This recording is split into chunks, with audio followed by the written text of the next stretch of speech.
Pergaulan yang buruk merusak kebiasaan yang yang baik. baik. Kebiasaan yang baik dirusak karena Kebiasaan buruk.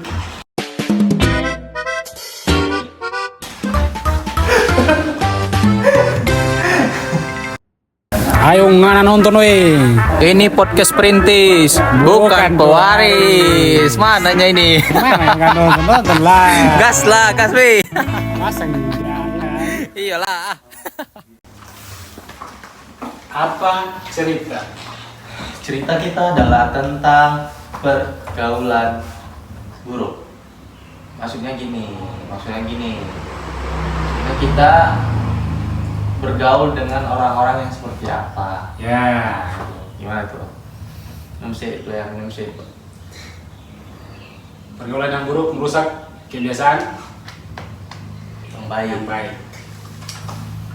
Kebiasaan yang baik dirusak karena Kebiasaan buruk.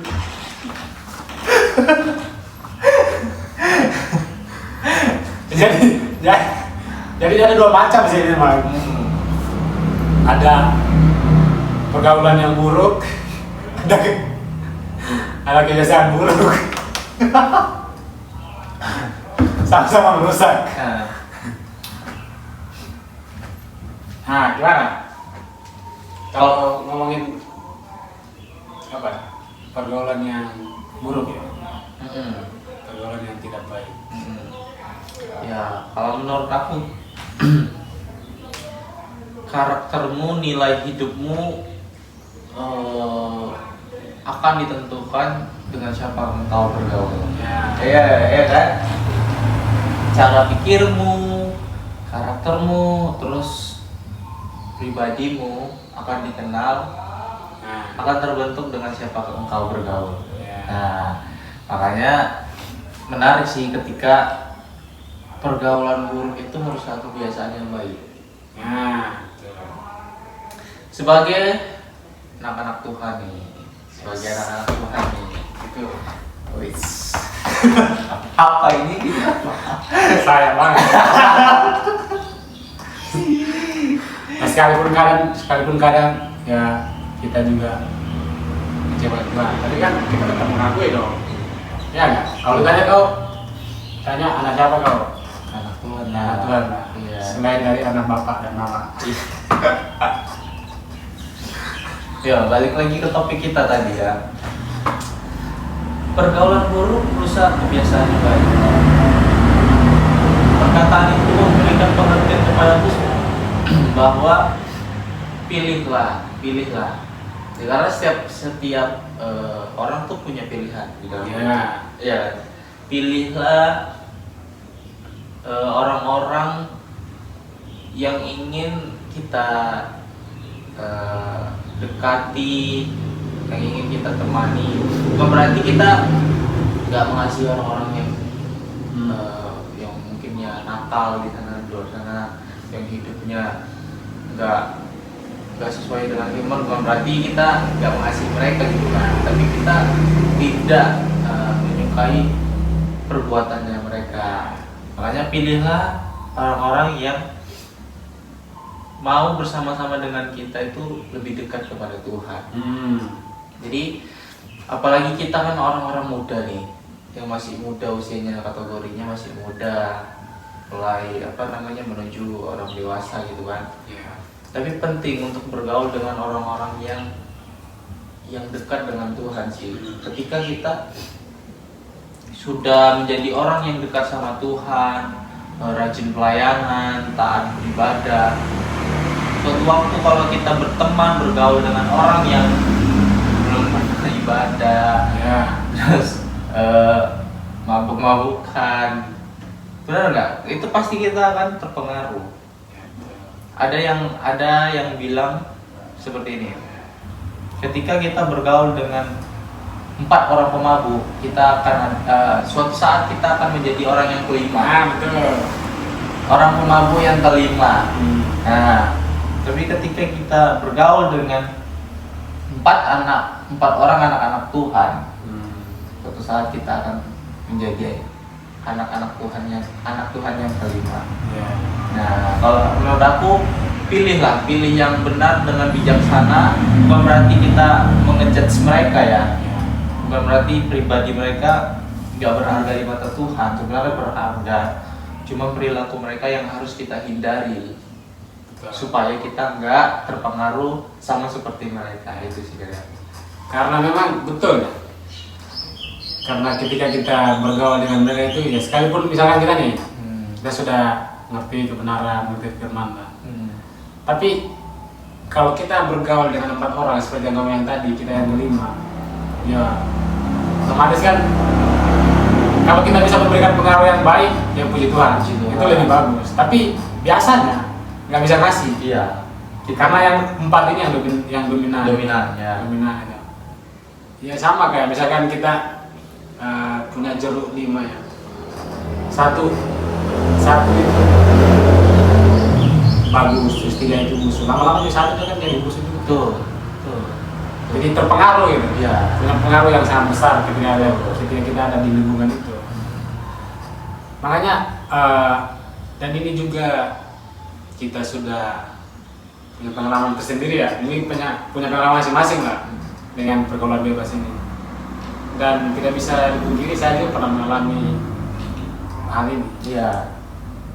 Ya, ketika kita sudah berkomitmen mau dekat sama Tuhan, jadi anak-anak Tuhan, tapi ketika kita bergaul dengan orang-orang yang mereka juga orang Kristen ya, tapi pergaulan mereka itu mereka lebih jauh lah dari kebenaran gitu. Hanya statusnya sebagai orang Kristen. Ya lama-lama saya sendiri itu terpengaruh. Makanya memang sangat betul sih memang ketika kita pergaulan yang buruk itu pasti akan merusak kebiasaan kita yang baik. Karena zaman sekarang itu ya tidak bisa dipungkiri sih. Hal-hal seperti itu, hal-hal yang dunia tawarkan ini sangat membuat kita terpengaruh dan bisa jadi kita terjerumus di dalamnya. Nah, makanya kebiasaan kita itu yang perlu kita kebiasaan kita yang baik kita perlu tingkatkan. Kalau kita yang buruk dibatasi. Iya. Karena seperti dosen tuh pernah gambarkan kayak gini juga sih. Kayak itu bilang kalau kita contoh ya, kalau kita bergaul dengan dede, bang jadi dede kan. Gambarannya kayak gitu lah. Jadi kita pasti akan ikut sama mereka itu. Ya makanya ya perlu dan sangat penting kita memilih komunitas-komunitas rohani yang baik, karena di situ kita bisa bertumbuh. Saya pernah kayak menganggap diri saya itu saya sudah bisa mengatasi diriku dimanapun saya tidak bisa terpengaruh. Ibaratnya kayak sombong secara rohani, menganggap diri bahwa saya sudah tahu kebenaran, saya sudah tahu firman, dimanapun saya tidak mungkin terpengaruh. Pernah saya mikir seperti itu. Ketika saya bertemu dengan teman-teman saya yang dulu pergaulannya mereka sampai sekarang itu masih jauh dari kebenaran. Mereka nggak mikirin kalau saya buat ini firman Tuhan nggak setuju, kalau kita buat ini Tuhan itu nggak setuju. Nah, dia kan buat aja, dia nggak mikirin sampai ke sana. Ketika saya kembali terus bergaul sama mereka, mungkin satu dua hari itu belum, tapi seiring berjalannya waktu itu kayak mulai tersetting lagi tuh. Kebiasaan lama dulu kayak ingat lagi. Akhirnya terjerumus lagi kita. Dari situ saya merasa memang nggak bisa. Kita nggak bisa mengandalkan diri kita sendiri. Kita nggak boleh menganggap bahwa saya sudah bisa, sudah bisa hadapi itu. Saya merasakan memang nggak mampu sendiri. Memang harus melibatkan Tuhan dalam pergaulan kita dimanapun, dengan siapapun kita bergaul. Makanya saya anak Tuhan. Apakah juga kita, kalau misalkan kita tidak boleh bergaul dengan orang-orang seperti itu, apakah kita juga harus membatasi diri? Nggak boleh, maksudnya kita nggak boleh bergaul sama sekali. Menurutku ya, kita boleh bergaul sih. Tapi kita punya batasan. Ketika mereka ngajak yang tidak sesuai dengan firman Tuhan, kita berani harus menolak. Dan kalau mereka maksa, lebih baik kita tidak mengajak. Biasanya kan gitu kita. Karena cara kita juga untuk memenangkan mereka ya mau tidak mau kita harus sama-sama dengan mereka juga. Tapi tidak tidak ikut serta dalam kesepakatan mereka. Mereka mau apa ya terserah kalian lah. Menyalahkan saya. Itu sih. Ya, Ada ini sangat loh. penting. Ada yang menarik ini. Biasanya dimulai dari kata gini. Awalnya coba-coba. Ya, nggak apa-apa lah sekali-sekali kan. Mungkin cuma sekali di TikTok kan. Memang. Awalnya coba-coba. Ketagihan lama-lama. Jadi dimulai dari sesuatu yang membuat kita penasaran. Ya. Betul ya? Membuat kita penasaran. Terus kita coba-coba. Ya apapun itu ya, anything perbuatannya ya. Tapi karena kita sudah penasaran dan kita mulai terjun, mulai mengikuti, akhirnya kita sama dengan mereka. Iya kan? Jadi apalagi sekarang nih, banyak orang-orang sering bilang gini, alah masih muda, nikmati lah masa Ya, muda. betul. Itu kan nggak mengganggu kan? Ya juga ya. Kecuali udah tua, jadi seakan-akan kematian itu dikaitkan dengan usia. Ya. Iya kan? Jadi kalau masih muda ya bebas aja lah. Jadi Ya. dia punya pemahaman itu orang mati itu ketika sudah tua. Iya, Kalau iya. usia lanjut ya udah pasti kita harus bertobat. Karena udah dekat kan. Iya. Pemahaman mereka seperti itu lah. Jadi mereka pikir karena masih muda ya bebas aja lah, nanti kan bisa berubah pas Ya. udah tua. Saya punya teman kayak gitu. Saya punya teman kayak gitu. Iya ada. Jadi kita ngobrol. Mati lah masa muda. Ya.